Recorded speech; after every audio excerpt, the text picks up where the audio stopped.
Are the Blue Jays pleased with what they've seen in the first two? And how do you like the pitching, the way it matches up in the next three?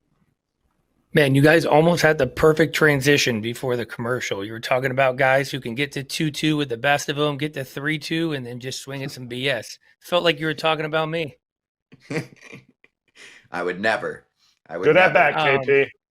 Good at Yeah, bat. good at bat until I got 3-2. I think there was like talks about Dave Roberts trying to like tell Andy Pajes that it's always a 2-2 count so that there's a psychological difference when it's 2-2 versus 3-2. So maybe he makes an adjustment, maybe he doesn't. But I love that you're fighting for defensive center fielders in there, not trying to, rock the boat a little bit because playing good defense is important in the postseason. But to answer your question, yeah, I think the Blue Jays fans are thrilled. Obviously, you get off to a game one, kind of a blowout, and Blue Jay fans maybe thought that was kind of what to expect. But I think people around baseball probably, what happened in game two is probably the more likely scenario for what happens in this series. I think you're going to see good pitching.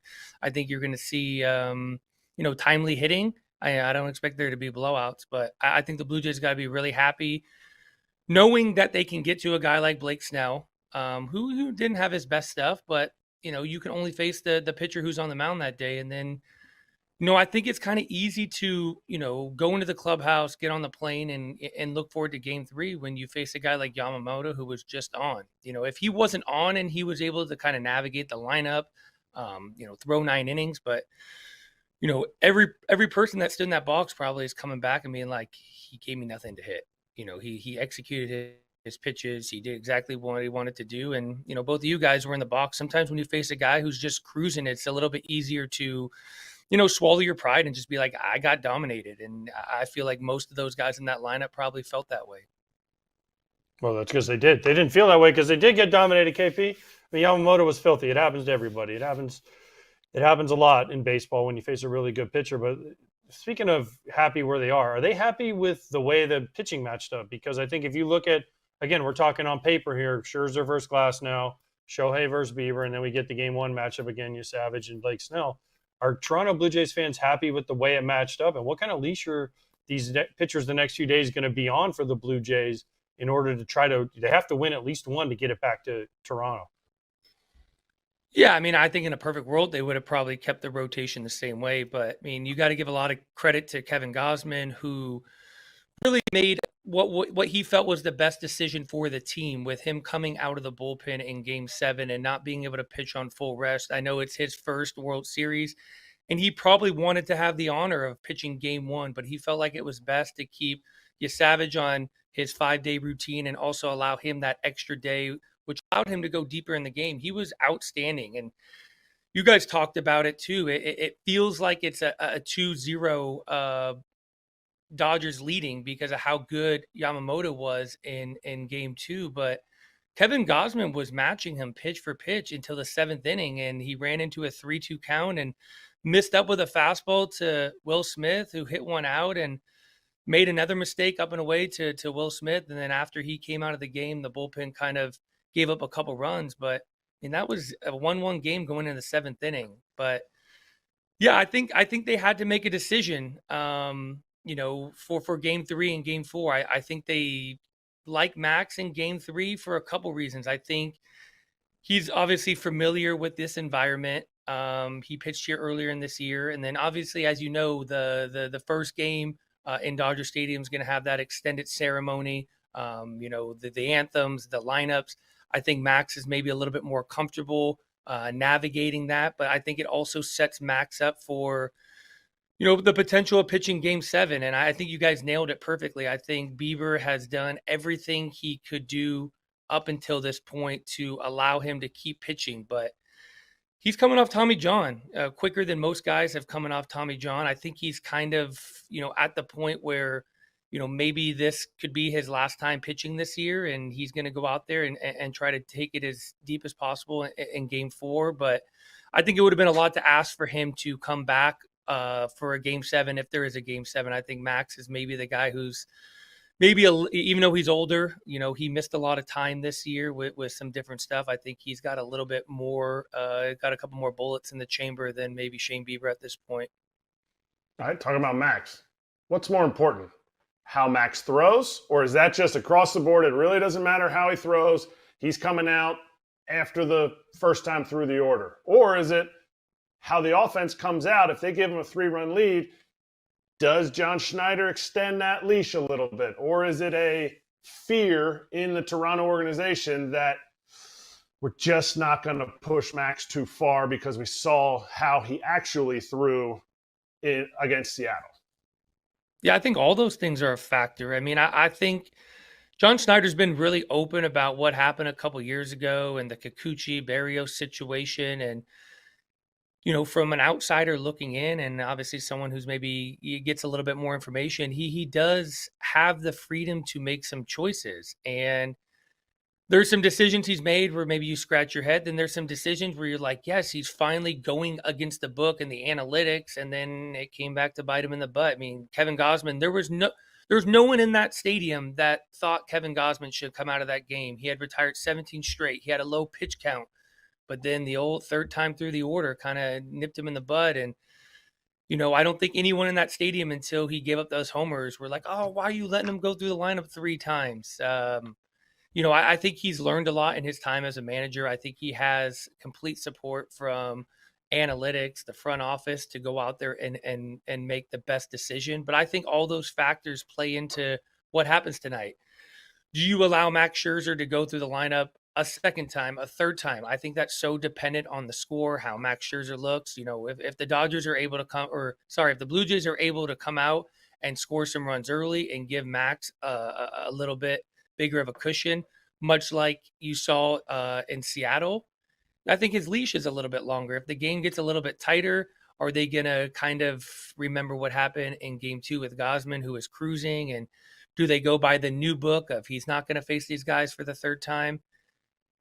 I guess we're going to find out. I mean, I think it's really going to be determined on, what Max Scherzer we see, and then, what does the scoreboard look like? KP, did anybody discuss what happened in game 2? The big thing, the Jonas Brothers concert that broke out in the middle of the game for anybody knows why reason. Like, does anyone think that maybe that's why the Blue Jays lost and Gausman maybe lost a little bit because he had to sit there a little bit extra? I don't know. It's kind of crazy that they're like, hey, we're going to stand up to cancer, which is always awesome. I love the stand up to cancer thing with MasterCard. And then all of a sudden they're like, oh, by the way, out in right center, the Jonas Brothers are going to perform a song. So we're going to wait 20 minutes. Like, was that one of the weirdest things you've ever seen? Yeah, it was weird. Just, given the fact that, it's this very somber a moment where, if you've ever, been around someone or know someone or someone within your family, cancer is obviously a thing that, affects a lot of people. And, I have a great friend and colleague and, Jamie Campbell, who went through cancer. Buck Martinez went through cancer. So, a moment for like a lot of us in the Sportsnet family. It's a very emotional moment. We had people within our, staff too, that have family members going through it. It just felt out of place to have the concert go on right after, which was an additional break. In hindsight, maybe they could have had the concert, but maybe that was the time when, the team took the field. Maybe that was during that commercial break where, maybe they're performing while the guys are warming up. But it did end up being this really long break.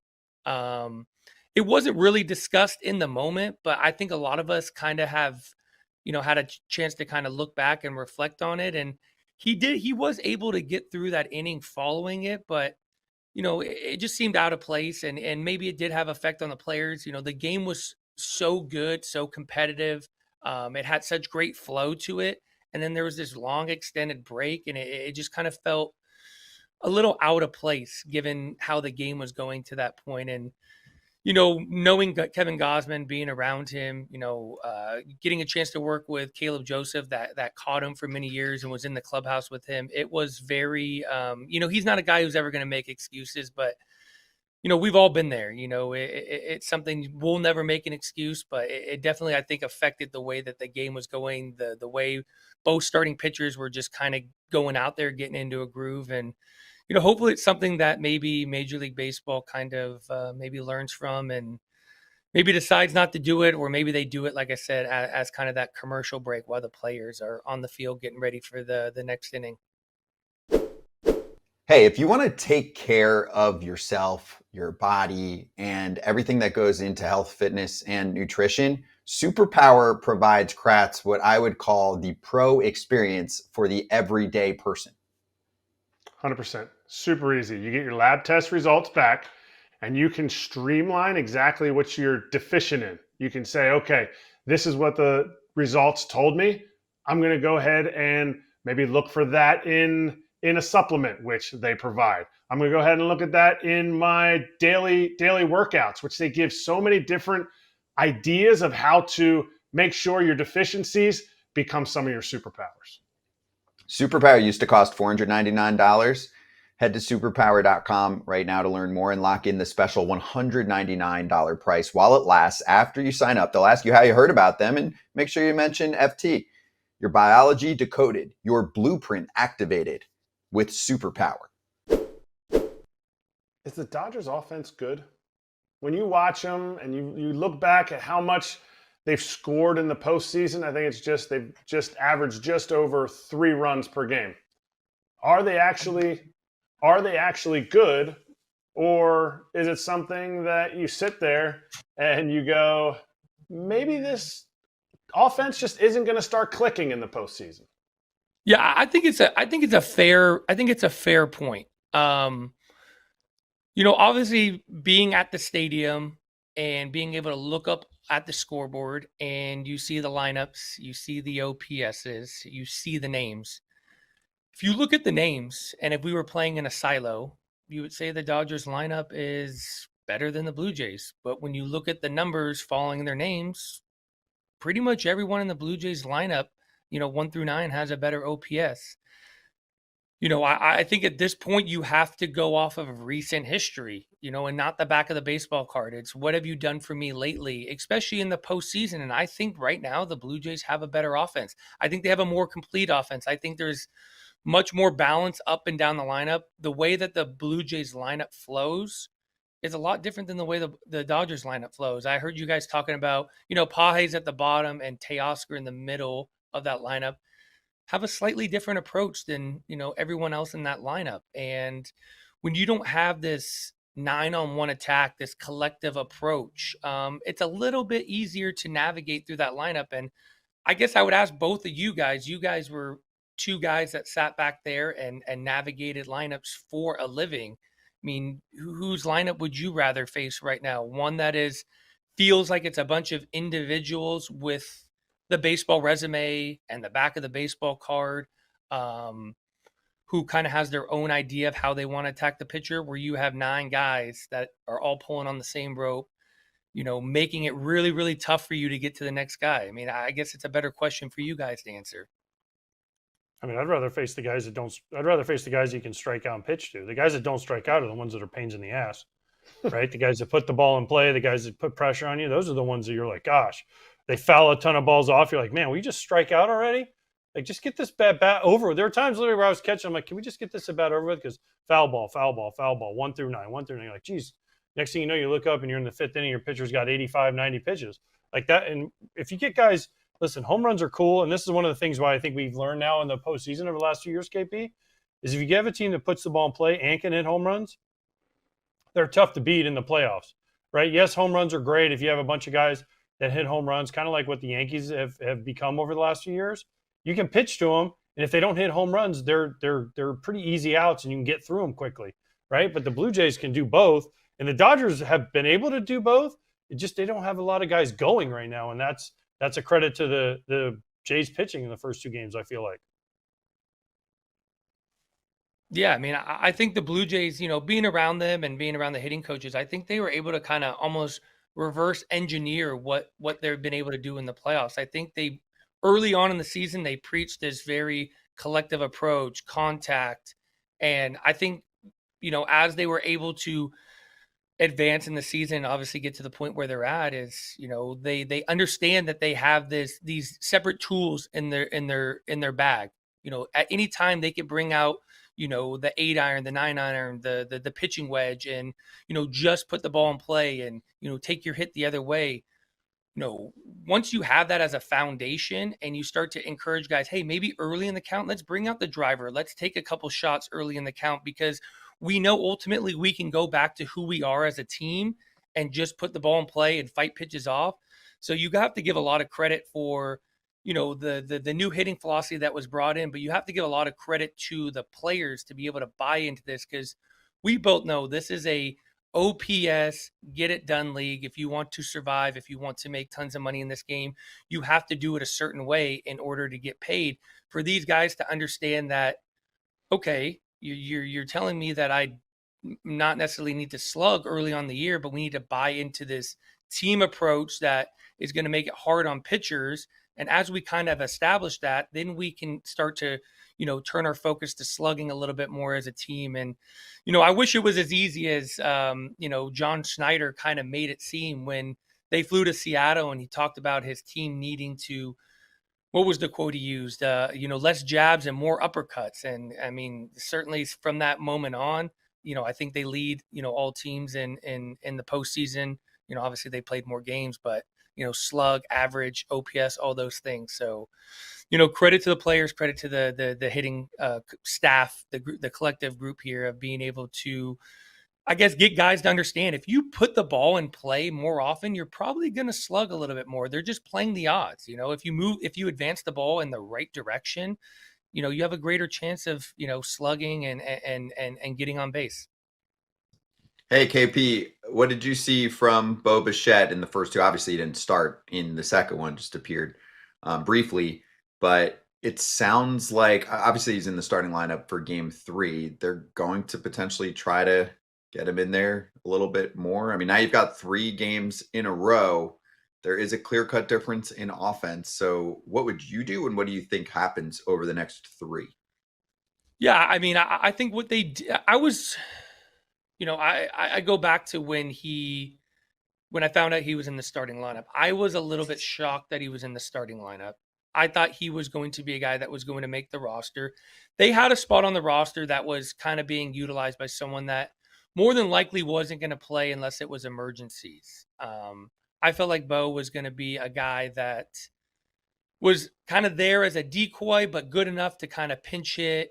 Bo Bichette's one of the best hitters in baseball, regardless if he hasn't played in 6 or 7 weeks or not. Like, he just knows how to have a professional at bat. He was born to be in the batter's box. Think about his dad, had the way he grew up. He's just one of the best pure hitters in baseball.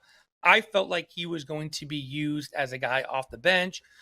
Do we go to the lefty? Do we go to the righty? How do we want to kind of navigate once we get into the bullpen? But they felt like he was good enough to play second base. And obviously you saw what he was capable of. He made this unbelievable play up the middle, a play he probably hasn't made since he was in the early minor leagues. But Bo Bichette is a baseball player. He's an athlete. You just put him on the field, he's going to figure out a way to be successful.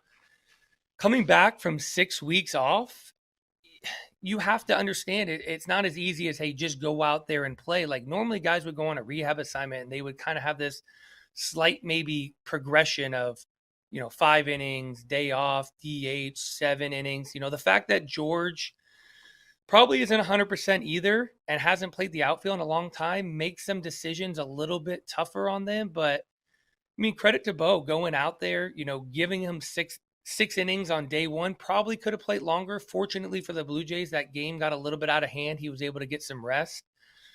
To go back to back was probably a lot to ask for him, but the fact he was able to kind of pinch hit, hit a ball really hard too, is just kind of setting the foundation for what I think is going to happen moving forward. And I think he's going to be in the starting lineup today. If he has no setbacks, how he bounces back, maybe they find a way later in the game, 7th or 8th inning, to pinch run or to bring someone in for defense. But I expect the training wheels to be coming off here soon. Is it going to be as soon as tomorrow? I don't know. I think kind of the way the scoreboard, the outcome of today's game, are they up 2-1, down 2-1, I think is going to play a big factor. But, for someone that got hurt a little bit later in his career, I'm sure you guys went through kind of that rehab process of, your progression. It's hard to just jump back in a game and play 9 and 9. Having this off day, probably allowed him to get his feet underneath a little more, but I think the training wheels are coming off, and I wouldn't be surprised to see him out there for 3 straight.